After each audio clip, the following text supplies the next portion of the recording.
Very warm welcome to friends in this session. आज हम बात करेंगे कि आपके फोटो रेस्पिरेशन प्रोसेस जो होता है उसके बारे में डिटेल में जानेंगे कि फोटो रेस्पिरेशन एक्चुअली में होता क्या है। तो इसके प्रीवियस वाले लेक्चर हमने बात क्या की थी, हमने बात की थी आपकी C3 प्लांट्स की। तो जो C3 प्लांट्स होते हैं उनमें क्या होता है, एक स्पेसिफिक एंजाइम का मैंने नाम लिया था। उस स्पेसिफिक एंजाइम का जो नाम लिया था, उस स्पेसिफिक एंजाइम को मैंने क्या कहा था, उसको कहा था मैंने क्या, रूबिस्को। क्या बोला था मैंने, उस एंजाइम का नाम लिया था क्या, रूबिस्को। तो जो रूबिस्को एंजाइम होता है, मैंने क्या कहा था कि वो बाई सबस्ट्रेट हो जाता है। कैसा एंजाइम है ये, बाई सबस्ट्रेट एंजाइम। मीन्स कि क्या, इसके पास क्या होता है, कार्बोक्सिलेशन मतलब कार्बोक्सिलेज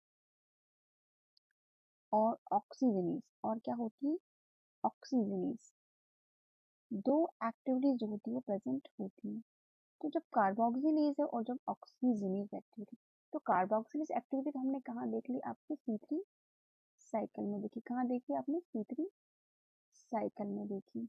और इसको हम क्या कहते हैं, आपका कैल्विन साइकिल है, जिसमें आपकी 3 स्टेप जो थी इंपॉर्टेंट वो हमने देखी थी। तो कैल्विन साइकिल हमने क्या किया, देख लिया। जहाँ पर हमने क्या देखा, रोबिस्को का क्या देखा, हमने रोबिस्को का क्या देखा, हमने रोबिस्को का क्या देखा, कार्बोक्सिलेशन वाला स्टेप देखा। अब हम क्या देख रहे हैं, इसका ऑक्सीजनेशन। क्या हो जब आपका रोबिस्को जो होता है ऑक्सीजन मॉलिक्यूल से बाइंड करना शुरू कर दे, कब, जब कंसंट्रेशन किसका कम हो, आपके सबस्ट्रेट। और सबस्ट्रेट कौन है, स्पेसिफिक सबस्ट्रेट कौन कह सकते हैं आप इसको, कार्बन डाइऑक्साइड। जब उसकी मात्रा क्या हो जाए, कम हो जाए, तब क्या होता है कि रूबिस्को को ऑक्सीजन से बाइंड करना पड़ता है। मैं क्यों कह रही हूँ करना पड़ता है, इसकी एफिनिटी जो होती है CO2 के लिए ज्यादा होती है। लेकिन क्या होता है कि CO2 नहीं है, CO2 अब क्या कंसंट्रेशन में कम है, या फिर क्या कह सकते हैं नहीं है, कम है। तो क्या होता है, ऑक्सीजन एक्टिविटी जो होती है वो स्टार्ट हो जाती है। और जब ऑक्सीजन एक्टिविटी होती है, जिसके चलते क्या होता है, आपका इंस्टीड ऑफ C3 साइकिल क्या देखने को मिलता है, यहाँ पर C2 साइकिल आपको देखने को मिलता है। इसी C2 साइकिल को आप क्या कहते हो, फोटोसिंथेटिक, क्या कहते हो आप इसको, फोटोसिंथेटिक फोटो रेस्पिरेशन। क्या कहते हो, फोटोसिंथेटिक फोटो रेस्पिरेशन। तो जैसे हम जो ह्यूमन बींग्स होते हैं क्या करते हैं, ऑक्सीजन को क्या कहते हैं, इनहेल करते हैं। ऑक्सीजन को क्या करते हैं हम, इनहेल करते हैं। और CO2 को क्या करते हैं, हम एक्सहेल करते हैं। ये क्या हो गई हमारी बात। तो इसी मैनर में क्या होता है कि जब फोटोसिंथेटिक रेस्पिरेशन होता है, तब क्या होता है, जब इसको एंजाइम ऑक्सीजन से बाइंड होता है, उस दौरान क्या होता है कि C2 साइकिल जो होता है वो शुरू हो जाता है। C2 साइकिल क्या होता है, शुरू हो जाता है। इंस्टेड ऑफ C3 साइकिल क्या होता है, C2 साइकिल जो होता है वो शुरू होता है। तो यदि आप C2 साइकिल की बात कर रहे हैं, C3 साइकिल, ये जो C2 साइकिल है वो ये कहाँ चलेगा, इसकी यदि आप बात करते हैं, तो जब होता क्या है कि आपका CO2 कंसंट्रेशन कम हो गया है, तो जो फोटो रेस्पिरेशन प्रोसेस होती है वो C3 प्लांट्स में ही आपको देखने को मिलती है।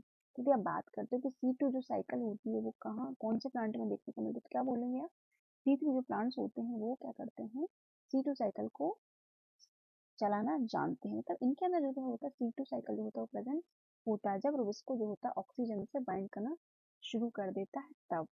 अब हमारे पास जो है रूबिस्को कैसा है, ये बाई सबस्ट्रेट एंजाइम है। अब हम क्या देख रहे हैं, इसकी ऑक्सीजनेशन वाली एक्टिविटी को देख रहे हैं।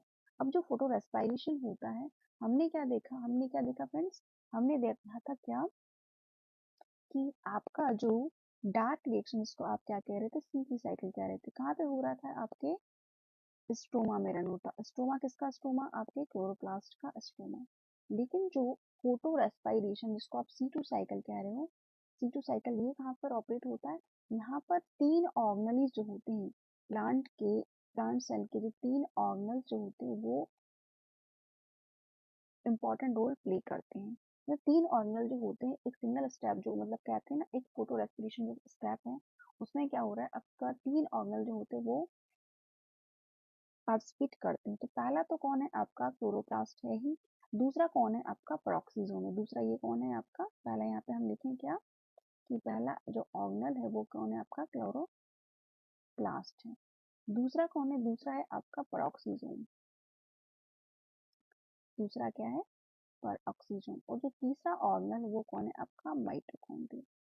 ये जो मैं आपको पाथवे बताने वाली हूँ या जो साइकिल बताने वाली हूँ इम्पोर्टेंट क्यों है, क्योंकि एग्जामिनेशन में क्या होता है कि जो पाथवे होता है उसको पूछ लिया जाता है कि केमिकल आपके इन 3 ऑर्गन में से कहाँ पर इस केमिकल का फॉर्मेशन होना है। तो देखते हैं फ्रेंड्स क्या होता है कि C2 साइकिल, इसको फोटो रेस्पिरेशन या फोटोसिंथेटिक क्या कह रहे हो, रेस्पिरेशन कह रहे हो क्या रहा है इसमें। हम नॉर्मली क्या देखते हैं, नॉर्मली हम देखते हैं क्या फ्रेंड्स, नॉर्मल देखते हैं क्लोरोप्लास्ट में क्या होता है, जब आपका कार्बन साइकिल चलता है तो रूबिस्को जो होता है जब कार्बोक्सिलेज एक्टिविटी करता है तब। लेकिन क्या हो, जब कार्बोक्सिलेज एक्टिविटी ना हो उसकी जगह वो ऑक्सीजन से बाइंड करना शुरू हो जाए, तो उस केस में क्या होता है, उस केस में हमारे पास क्या होता है कि 2 फॉस्फोग्लाइकोलेट जो एंजाइम होता है, फर्स्ट डबल प्रोडक्ट कौन बनता है यहाँ पर, 2 फॉस्फोग्लाइकोलेट बनता है इंस्टेड ऑफ 3 फॉस्फोग्लिसरेट। वहां पे क्या होता है, 3 फॉस्फोग्लिसरेट बनता है। जब रिबुलोज 1,5 बिस फॉस्फेट पर जब ऑक्सीजनेज एक्टिविटी काम करती है तो एक मॉलिक्यूल क्या बन रहा है आपका, 2 फॉस्फोग्लाइकोलेट का बनेगा, दूसरा मॉलिक्यूल 3 फॉस्फोग्लिसरेट बन रहा है, मतलब दोनों ही मॉलिक्यूल जो होते हैं फॉर्म होते हैं। अब क्या हो रहा है कि 2 फॉस्फोग्लाइकोलेट बन गया आपके पास में, और इसके पास में क्या फॉस्फो, जब इसका फॉस्फेट एंजाइम काम करता है तो फॉस्फेट जो था रिमूव किया जाता है। अब जब फॉस्फेट को रिमूव किया जाता है तो हमारे पास सिर्फ ग्लाइकोलेट बचता है। क्या बचता है हमारे पास में, ग्लाइकोलेट, जो कैसा है कि 2 कार्बन का मॉलिक्यूल है। अब इस ग्लाइकोलेट को क्या किया जाता है, पेरोक्सीसोम में लाया जाता है। क्या किया जाता है, पेरोक्सीसोम में लाया जाता है। अब आपका पेरोक्सीसोम में क्या आ गया है, ग्लाइकोलेट आ गया है। यहाँ पे क्या होता है, जो ग्लाइकोसिडिक एसिड ऑक्सीडेज एंजाइम जो होता है वो काम करता है, मतलब वापस ऑक्सीजन मॉलिक्यूल फिर आपका एंटर हुआ तो अब पेरोक्साइड जो होते हैं, हाइड्रोजन पेरोक्साइड जो होते हैं वो फॉर्म होते हैं। और ग्लाइकोलेट जो होता है वो ग्लाइऑक्सिलेट में कन्वर्ट होता है जब वो एक्सेप्ट कर लेता है एक और ऑक्सीजन के मॉलिक्यूल को। और ग्लाइऑक्सिलेट जो होता है वो ग्लाइसिन में कन्वर्ट होता है। कैसे, with the help of transamination process. क्या किया जाता है, ग्लाइऑक्सिलेट को ग्लाइसिन में कन्वर्ट किया जाता है। मतलब सिंपली क्या है, ये 2 कार्बन का क्या है आपका ग्लाइऑक्सिलेट है, यहाँ पर अमीनो ग्रुप को जोड़ के क्या बना रहे हो, आप अमीनो ग्रुप को ऐड करके आप ग्लाइसिन को फॉर्म कर पा रहे हो। जब ग्लाइसिन आपका फॉर्म हो जाता है, ये क्या है आपका ग्लाइसिन जो है वो फॉर्म हो गया। अब उस ग्लाइसिन को कहाँ पे लाया जाता है, ग्लाइसिन को लाया जाता है आपके माइटोकॉन्ड्रिया में। ये क्या है आपके 2 मोल ऑफ ग्लाइसिन क्या है यहाँ पर आपके माइटोकॉन्ड्रिया में आ गए हैं। अब ग्लाइसिन है तो ग्लाइसिन में अब हमारे पास क्या है, ग्लाइसिन का स्ट्रक्चर आप सबको पता होना चाहिए। ग्लाइसिन कैसा मॉलिक्यूल है, ग्लाइसिन जो अमीनो एसिड जो कि सबसे सिंपल अमीनो एसिड है, इसमें क्या होता है कि आपका 2 मॉलिक्यूल क्या होते हैं, आप 2 कार्बन प्रेजेंट होते हैं और अमीनो ग्रुप प्रेजेंट होता है। अब इसमें से आप क्या करोगे कि CO2 जो होता है, एक CO2 को क्या करवा रहे हो, आप रिलीज करवा रहे हो, एक CO2 के मॉलिक्यूल को क्या करवा रहे हो, रिलीज करो। हमारे पास कितने, 2 ग्लाइसिन के क्या है मॉलिक्यूल है, उनको बनाना क्या है, 1 मोल ऑफ सेरीन बनाना है। तो सेरीन जो होता है वो कैसा होता है, सेरीन में यदि आप देखें तो यहाँ के ऊपर क्या है 3 कार्बन प्रेजेंट है, और ग्लाइसिन में क्या होता है 2 कार्बन। लेकिन मोल कितने हमारे पास, तो 2 मोल है, तो टोटल हमारे पास कितने होंगे, 4 कार्बन। एक कार्बन को रिलीज कर दिया जाता है, रिलीज हो जाता है कहाँ पर आपके फोटो रेस्पिरेशन में, और अमीनो ग्रुप को भी रिलीज कर दिया तो फिर आपके पास कितने हैं, एक अमीनो ग्रुप तो है, जिससे आप क्या हो गया, सेरीन का फॉर्मेशन होगा। अब इस सेरीन को बैक टू द कहाँ पर, पेरोक्सोसोम में, मतलब वापस साइकिल जो होगी रिवर्स होगी, मतलब कहाँ, शुरू कहाँ से हुई थी आपके क्लोरोप्लास्ट से, वापस कहाँ पर एंड होना है इसका, क्लोरोप्लास्ट पे। तो सेरीन जो होता है वो एंटर करता है पेरोक्सीसोम में, पेरोक्सीसोम में ट्रांसअमाइनेशन वापस प्रोसेस होता है, इसका अमीनो ग्रुप को रिमूव कर दिया जाता है और हाइड्रोक्सी पाइरुवेट बन जाता है। हाइड्रोक्सी पाइरुवेट जब बन जाता है, यहाँ पर फ्रेंड्स आप देखिए जब ग्लाइसिन डीकार्बोक्सी एंजाइम काम करता है तो यहाँ पर NAD को NADPH में कन्वर्ट किया जा रहा है, मतलब NAD जो है NADPH में कन्वर्ट हो रहा है। लेकिन यहाँ पे क्या हो रहा है कि NADH को वापस NAD में कन्वर्ट किया जा रहा है, मतलब ऑल एंड नन जैसा फिनोमेनन आपको देखने को मिलता है। बट यहाँ पे क्या हो रहा है, एक्स्ट्रा ATP जो होती है वो कंज्यूम करता है कौन, जब आपका ग्लाइकोलेट पाथवे जो होता है। तो C2 साइकिल को हम किस नाम से, और एक नाम से जानते हैं, इसको कहते हैं ग्लाइकोलेट पाथवे के नाम से भी जानते हैं। आपका हाइड्रोक्सी पाइरुवेट जो है कहाँ पर है, आपके पेरोक्सीसोम में है। यहाँ पर एंजाइम जो होता है अल्फा हाइड्रोक्सी एसिड रिडक्टेज वो काम करता है, तो क्या बनाते हो आप, ग्लिसरेट बनाते हो।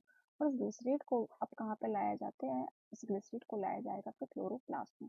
क्लोरोप्लास्ट में ग्लिसरेट को लाया जाता है और ATP जो होता है उसका इन्वेस्टमेंट किया जाता है, और 3 फॉस्फोग्लिसरेट वापस रिसाइकल, मतलब वापस रिसाइकलिंग होती है, 3 फॉस्फोग्लिसरेट जो होता है वापस बन जाता है। तो क्वेश्चन ये होता है हमारे सामने, क्वेश्चन क्या होता है कि जब रिबोज 1,5 बिस फॉस्फेट की ऑक्सीजनेस एक्टिविटी काम करती है तब उस दौरान कौन कौन सा मॉलिक्यूल बनता है, तब उस दौरान आपका 2 फॉस्फोग्लाइकोलेट बनता है और साथ ही में क्या बनता है, 3 फॉस्फोग्लिसरेट भी बनता है। आपको ध्यान में क्या रखना है, ये 3 फॉस्फोग्लिसरेट भी बनता है, लेकिन कब बनता है, वो बनता है एंड में। और इनिशियली क्या हो रहा था आपके C3 साइकिल में, सबसे पहले क्या बन रहा था आपका 3 फॉस्फोग्लिसरेट बन रहा था। तो ये क्या है आपका फोटो रेस्पिरेशन का प्रोसेस। इस बात को आपको बहुत ही अच्छे से ध्यान में रखना है। ध्यान में क्यों रखना है, इसका इम्पोर्टेंस क्या है, इसका इम्पोर्टेंस इसलिए है क्योंकि जब फोटो रेस्पिरेशन जो होता है वो C3 प्लांट्स में प्रेजेंट होता है, और C3 प्लांट्स में ही फोटो रेस्पिरेशन जैसा प्रोसेस आपको देखने को मिलता है, C4 प्लांट्स में नहीं देखने को मिलता। क्यों? क्योंकि C4 प्लांट्स में कुछ ना कुछ अडॉप्टेशन होते हैं जो कि प्रेजेंट होते हैं। वो अडॉप्टेशन कौन कौन है, क्यों फोटो रेस्पिरेशन जो C4 प्लांट में प्रेजेंट नहीं होता, उसके बारे में हम डिटेल में चर्चा करेंगे नेक्स्ट लेक्चर में। नेक्स्ट लेक्चर में हम किसकी बात करेंगे, हम नेक्स्ट लेक्चर में बात करेंगे आपके, किसकी बात करेंगे, आप C4 प्लांट की बात करेंगे। अभी हमने किसकी बात की थी, C2 की। C2 की क्यों करी, क्योंकि फोटो रेस्पिरेशन का एक फिनोमिनन जो कि C2 प्लांट्स में देखने को मिलता है।